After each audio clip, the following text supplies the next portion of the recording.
Not every run is going to feel great. Really, it's actually quite uncomfortable running, but it's choosing to tie up your laces again and run again. That's what builds resiliency, and resiliency is what we need to be able to cope with the shit that life does throw at us. Hi, I'm Jess, and I use running to help me overcome my mental health difficulties. Growing up, I was always a really shy girl. That was a big block for me. Partaking in things like PE and maybe like more of the fun stuff that you would do with friends as a kid. I found my coping mechanism, which was to bring up my food. If I felt full, it kind of just accentuated the fullness I was feeling with my emotions, so I got rid of it. And obviously the more bulimic I became, the more depressed I became, low on energy. It was only through running with my mum that I realised that running was the space where suddenly I could share everything. It's so much easier to share what's going on inside when you're actually outside running alongside someone.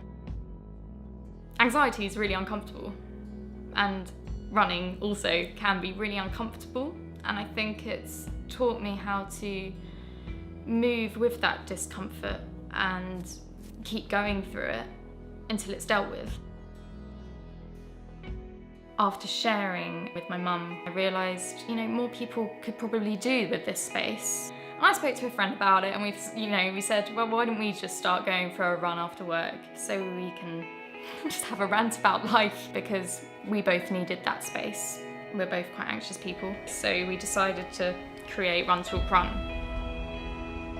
Run Talk Run works on the basis we all meet at the same point every week, and I make a big point at the start of a run to say that this is a safe, confidential space.